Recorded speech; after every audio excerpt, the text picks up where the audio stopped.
turn the camera around, panning around to the back of the arena. This is becoming violent.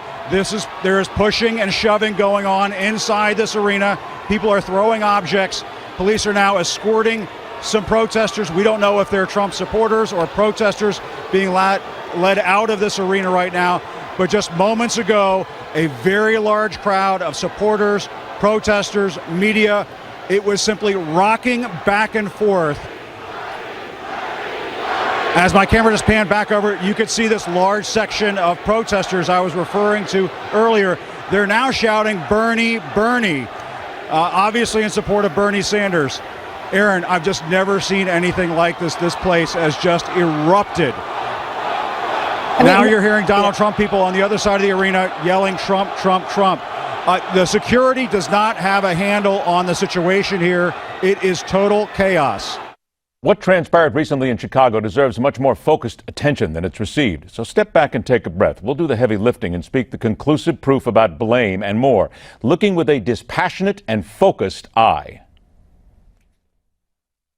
10 murders in the first 5 days. In fact, shootings in Chicago are up 176%, with 47 shootings in the first 5 days of 2016 compared to last year's 17 shootings, say police.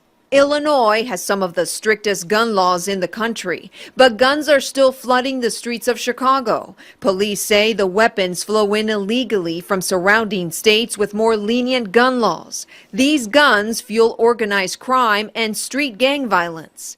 Chicago Mayor Rahm Emanuel has helped turn the Windy City into a pustulous sore of a wanton homicide. Instead of attacking the true problems, blaming everybody else, then fire the man in charge of the police department as a scapegoat move to battle corruption. Meantime, the murder rate in Chicago continues to rise, fueling a tension-racked city always on the edge of boiling over. The odd father needs to accept his part of responsibility for these near riots. In an email sent to millions of MoveOn.org members, leaders said, "We're being flooded with aggressive emails and social media posts from Trump supporters. Some of them are threatening. We refuse to be intimidated by Donald Trump, Fox News, or anyone else." The email asked members to donate $3 to help the effort, saying, quote, "We need to double down on our work, showing that America is better than Trump's bullying, hate baiting, and incitements to violence. We are committed to nonviolence, but we will not be silent. We will not be invisible." MoveOn.org tries to call themselves a peaceful group of activists when in reality there's a faction in that group that lives for opportunities such as Chicago. While they're certainly within their right to protest, the First Amendment makes it clear freedom of speech does not include the right to incite actions that would harm others. It would have to be an investigation run by the Helen Keller Journalism Society to miss how members of this group went seeking violence as a means to an end. And while they could have staged a peaceful demonstration, some of them went for the jugular.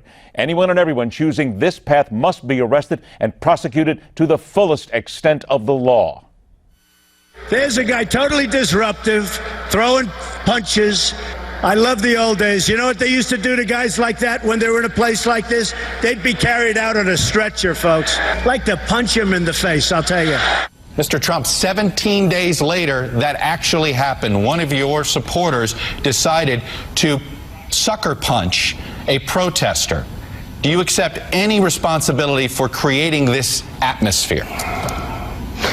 I don't accept responsibility. I do not condone violence in any shape. Republican presidential candidate Donald Trump must also take his share of responsibility. His cavalier attitude towards violence has reached the undesirable element in his fold and given them the right to strike out. Time has passed for Mr. Trump to show the leader he tells us he truly is. Be emphatic in telling all his followers not to lash out. Let authorities deal with the miscreants instead of promoting street justice. It is the same First Amendment that must be followed to the letter of the law and intent by the person who seeks to be your president. Inciting actions that would harm others is not freedom of speech. It's destructive, vindictive, and not worthy of someone who has as a motto, making America great again. In the end, all parties bear some responsibility. The man who wants to be president must prove his leadership qualities in a time of crisis and prove he and his followers are better than the likes of the Chicago Oddfather and a group that believes they can get away with raising the level of hate in this nation to one where we are all forced to drown. Leaders are part of the solution. They are not a part of the problem.